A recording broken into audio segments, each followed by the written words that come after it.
Good morning and welcome back to the lecture series on refugee migration diaspora.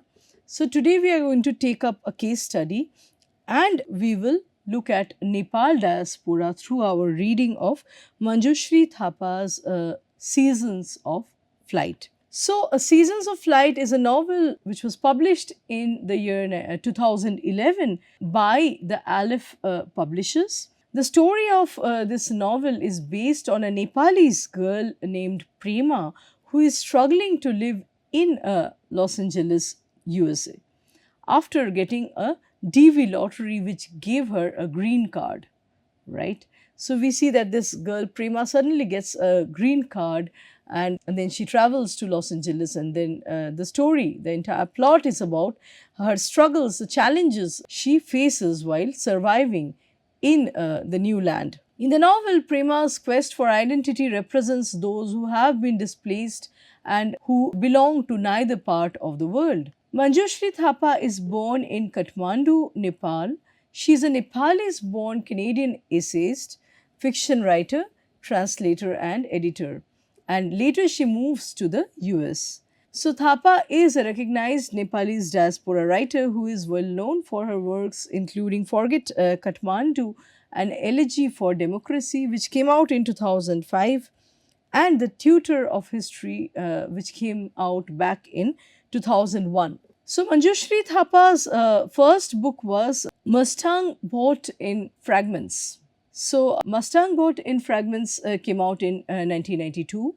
The 2001 novel, The Tutor of History, was part of her MFA thesis in the creative writing program that she pursued at the University of Washington in Seattle, and she attended her program as a Fulbright scholar. Manjushri Thapa's Seasons of Flight narrates the story of a Nepalese girl, Prema, who has won a green card lottery.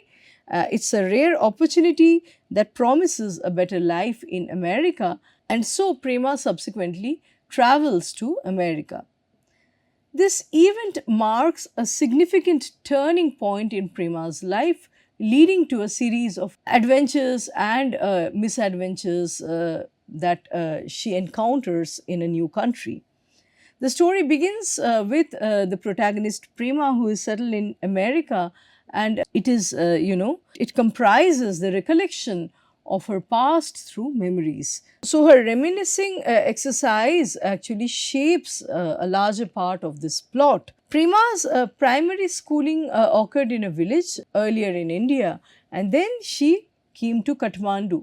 Prema's father, who happens to be a progressive man, supported her in shaping her career, and he also allowed her to go to college where she joined forestry.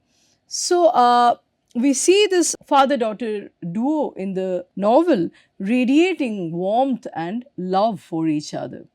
At the age of 17, Prema leaves her family in a small village and goes to the capital city of Kathmandu. Her life in a town is entirely marked by poverty. Prema's early years were full of sorrow, and we see that in the early part of her life, her mother passes away while delivering her younger sister named Bijaya. So, the earlier part of her life is marked by challenges owing to poverty and the loss of her mother. So, on one of the occasions, a Hindu ascetic comes wandering to Prema's birth village, and he gives an ammonite to Prema's mother. Her mother worships this ammonite stone as a shaligram or a shalgram, which is considered as an avatar of Vishnu according to Hindu mythology, according to Hindu faith. So, Prema takes this lustrous stone, this shaligram, and she carries a train of memories along with it, because this shaligram is bequeathed to her by her mother, who is no more. It carries a train of memories and a symbol of belonging to the native land and culture. This shaligram, which she carries to the different places that she is traveling, it is a concentrate of her past memories, her sense of belonging to Nepal, and it is a concentrate of her native land and culture. Initially, after completing her college in forestry, Prema joins the NGO for the Safe Forest Environment Conservation Program, and she works with a senior forester. Their work, often involving significant personal sacrifices, becomes a testament to their selflessness and their dedication to the greater good of the environment. The NGO gives interest free loans to the poor people for rearing chickens and goats, for vaccination as well as health camps. While working with this NGO, some of Prema's friends suggest that she migrate to Australia, Europe, Canada, and America for her higher studies. So, on insistence of a Gurkha named Kancha, she enters her name in the American Green Card lottery. And Kancha is the owner of a computer center who played an important role in Prema's life. He was instrumental in Prema obtaining her visa to travel to the US. One of the very important motifs that we see throughout this novel is human rights violations. A significant manifestation of this motif of violation is communicated through the incident happening in the life of Kancha. So while Kancha is encouraging, and in fact he plays a significant role in Prema's travel to the US, in Prema obtaining her visa and completing her logistics to travel to the US, he himself is beaten up mercilessly by the army on being suspected as a Maoist, right? So the army people suspected Kancha of having been in collusion with the Maoists, and they take him away, and then Kancha is never to be seen again. It is this violent situation that apparently forces Prema, who is the female protagonist of this novel, to leave her country behind and settle in the US. She is deeply, she's emotionally scarred, she is emotionally injured and wounded once she finds a friend being harmed, being violated so mercilessly. He's facing an onslaught and then he's not to be found again. It affects her very deeply and she moves her base to the US. So throughout the novel, Thapa presents a war-torn Nepal not as a very tranquil place at all times, but she's also presenting the side, the facet of war, the facet of, the tumultuous situation in Nepal, in order to depict how the innocent people are being caught, how they are being affected in this crossfire. The rise of the Maoist insurgency poses severe challenges to the state power, and eventually it leads the country into darkness. Thapa mentions political unrest in Nepal as reflected in the newspapers. So, two clashes between the Maoists and the army had claimed 14 lives. A curfew had been imposed in a border town. So, this is how newspaper headlines and newspaper reports would go. So, it's claiming lives of innocents, even as the Maoists and the army cross daggers. The novel mentions several countries with ongoing political turmoil, similar political turmoil that has led to vast immigration. So, during her stay in the US, Prema draws parallels of the Nepal situation, the war-torn situation back in Nepal, with countries like Guatemala in particular, and other countries such as Iraq and Afghanistan.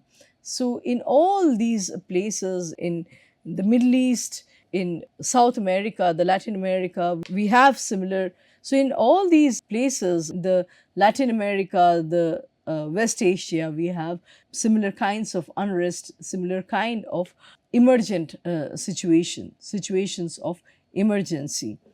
She reads about the life stories of other immigrants, mostly the Guatemalan history, and compares her stories with the immigrants that are living in the US. So, her interest in Guatemalan history also arises from her affair with this man named Luis Reyes, whose father left Guatemala in order to settle down in the US. Their affair, in fact, offers the protagonist a scope to access the historical background of Guatemala and various other countries which are war torn, which are facing similar political turmoil. So, in order to understand the political scenario back in Nepal, which has been depicted by the author Manjushri Thapa, it is essential to understand the story from the perspectives of these characters, Prema and her sister Bijaya. So, the author presents Prema as a foil, almost as a contrast to her sister Bijaya, who joins the Maoist movement and goes underground. So, Prema and Bijaya, although they are blood sisters, they have very different calling, very different futures to pursue. Bijaya's introverted nature is not just a trait, but it is a sign of her deep capacity to reflect on the problems that her country has been facing. On the other hand, Prema states, I quote, I hate where we are from, unquote, expressing her disgust with the ongoing conflict. So, while Prema has made herself aloof from the situation in Nepal, she has moved her base. Bijaya is deeply involved in what she believes as social reformation, and so now she is part of the militant group, she is part of the Maoist movement. So, Prema recalls what Bijaya said once after the civil war in Nepal ended in the year 2006. So, this is what Bijaya had said after the end of the civil war. But I love my country. Bijaya's eyes glittered fiercely. Everything I have done, I do, is for my country, for the liberation of my country, my people. How can anyone hate where they are from? She said, spitting out her words. It's like hating your mother, unquote. Through such remarks, Bijaya proudly reflects her deep sense of patriotism and inclination towards her country. Bijaya feels proud of her small contribution towards freeing Nepal from internal conflicts and civil war. So, Thapa here is creating a sense of tension between these two blood sisters, Prema and Bijaya. So, staying in the country which supposedly reflected Bijaya's patriotism and leaving the country for a diasporic identity which apparently amounts to Prema's act of betrayal. The two sisters are shown in juxtaposition. Prema is torn between the two ethical choices of remaining at home or immigrating to the US. Her immigration is also symbolized by a sense of ambiguity, especially after she wins the DV lottery. Prema also nurtures a sense of guilt for which she temporarily severs her link with everything that reminds her of her belonging to Nepal. So she is, withdrawing from her family, her boyfriend back at home, her colleagues, her acquaintances, and so on. So she is therefore gradually engulfed by what Freud calls as mourning, which entails a process of an individual's sense of loss being accumulated or assimilated into his or her psyche. Deep down in her mind, she also is in a state of melancholia. Melancholia referring to a state of mind where the loss of near ones or near, something that one loves do not register, and the presence of the absent thing continues. So, Prema is actually in a state of what Freud defines as mourning, and further the state of melancholia defines her. She does not know, or she cannot confront what is absent, what she has lost. Her loss does not register in her mind. So, and when we talk of the loss of the beloved here, the most primary thing that is left behind is one's own country. So, like narratives of many other immigrants from developing countries, Prema also faces a lot of struggle in the new land of America. Upon reaching the US, she initially stays in Nepali ghettos in Los Angeles. So, to keep her identity, she keeps an ammonite with her as a god and memory of her dead mother. And she reinvents herself in America. So, she is carrying the shaligram everywhere she goes. It is a reminder of her land, her culture, and her mother, the dead mother. She thinks, I quote, what is there to being human? The body which desires, persistent and unreasonable, thoughts and temperaments, instincts, a capacity to harm, and history which lingers as a spectre, unquote. So, upon reaching the US, she makes efforts to relocate herself to the new land through the memories of her village, the temple, Ammonite language, and food habits. She puts in efforts to become an American by adapting American lifestyle with her Latino American boyfriend Lewis, but then she's also feeling alien. There is this constant feeling of something missing, which is symptomatic of melancholia. Johann Gottfried Herder, an 18th century philosopher, argues, I quote, "The foundation of the construction of identity rests on the perceived wholeness of a community derived from the totality of its expressions. Language, customs, dress, architecture, religion, food," unquote. So, Prema's sense of homelessness and alienation motivates her to search for her identity through religious and cultural practices. Religion, particularly Hinduism, plays a pivotal role in shaping and preserving Prema's Nepalese identity. And this also takes us back to Slavoj Zizek, who would argue who has very famously argued that the population in diaspora try to, counter their minoritized status, their invisibilized status through very commonly and very frequently through a very frequent practice of clinging on to one's religious practices. In other words, one becomes religiously more orthodox, more conservative. The reactionary behavior and clinging on to one's ghetto, one's own small community, kind of enables one's identity that faces crisis in the larger scheme of things, that faces almost an erasure, an effacement in the larger scheme of things in the new land, where their own clothing, their own language and habits do not matter and seem to go unnoticed, right? So, in the face of such things, as Slavoj Zizek would argue, religion matters very much, and people tend to become very reactionary. They try to, sometimes they can also, this minoritized status in the foreign land can even lead to radical behavior.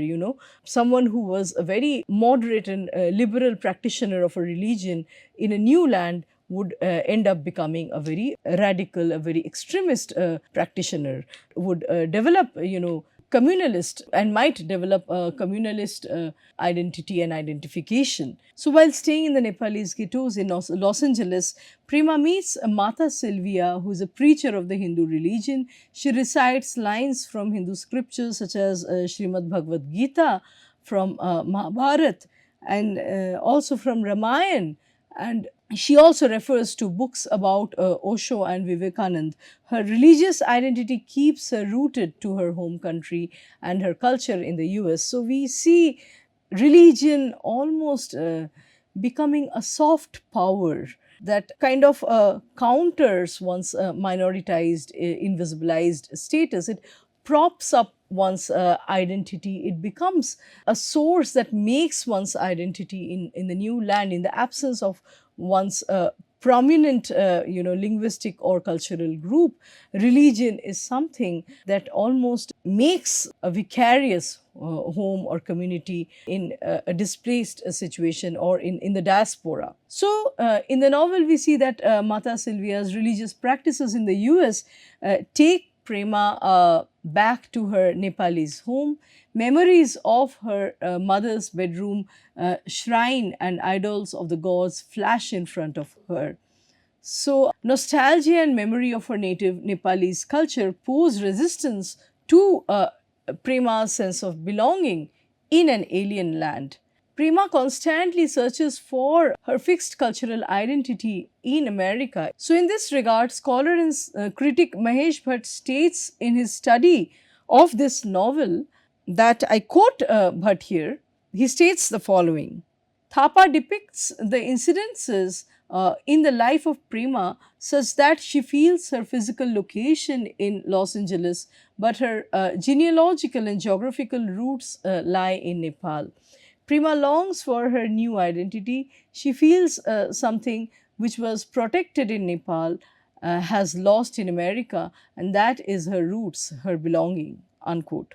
So, in this context, Stuart Hall, in his work Cultural Identity and Diaspora, states that cultural identity can be thought in terms of one shared culture, a sort of collective one true self, which hides inside the many other more superficial or artificially imposed selves that people with a shared history and ancestry hold in common, right?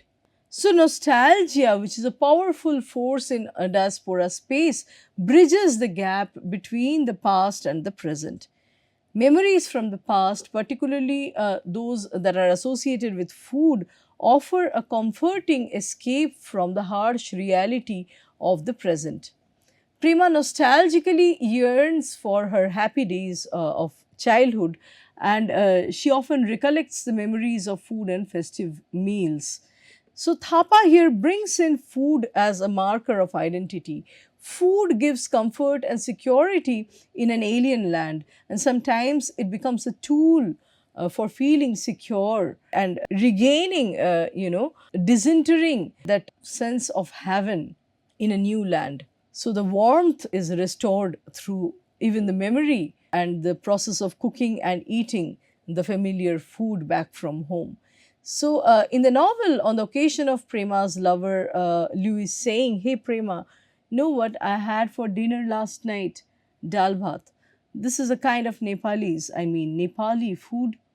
So when Lewis says that he ate dal bhat, Prema becomes so happy that she starts cooking dal bhat or lentils and rice very often. So it becomes a connector that takes her back to her space of familiarity, right?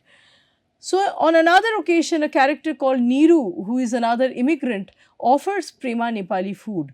She is ecstatic when she finds two plates of hot dumplings before them. "Momos, can you believe momos in America?" Prema exclaims, right?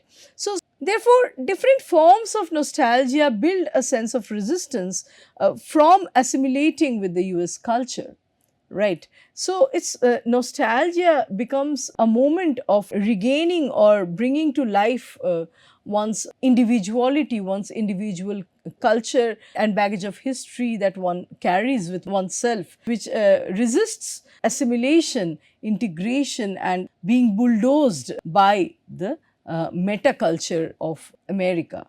Right. So we see that food or clothing habits back from one's home, even nostalgia, is a moment of resistance that prevents any kind of assimilation, that regains, that restores the memory from home, and that prevents one's own baggage of history, one's own baggage of legacy from being bulldozed by the meta-American culture. Here, Bhatt states in his reading that Thapa's novel succeeds in creating a rhetoric saturated with gastronomic images of food, feasting, and festive dining. All these are used as a plea for Nepalis to resist being ushered into an adulthood of Western style capitalist modernity. So it is a kind of imploration, it's a kind of beseeching to the Nepalese diaspora to maintain their individuality, their uniqueness through their mundane habits, through their cultural habits, right? So this rhetoric, which is filled with the sensory experiences of food and dining, serves as a powerful tool towards evoking the reader's empathy and understanding of the character's struggle in the process of maintaining their cultural identity in a foreign land. This is a way of connecting the reader, making them understand what a character struggles when their self is kind of negotiating between two different cultures, two different, or rather several different practices Their own identity lies at the crossroads of multiple practices, multiple identities, and multiple possibilities. What an individual in diaspora undergoes and how they constantly negotiate with their own being and becoming. So, in conclusion, Manjushri Thapa's Seasons of Flight offers a unique perspective on the immigrant experience, and it presents these experiences through the lens of a third world woman who is repositioned, who is grafted in a developed country such as the US. So, the cultural problems, the sense of uprootedness, and the questions of belonging and unbelonging simultaneously, the sense of nostalgia are some of the main themes of this novel, which make it a significant reading in Nepalese diaspora experience. So, with this, we come to the end of our lecture today. Let's meet with a new topic and another round of discussions in our next lecture. Thank you.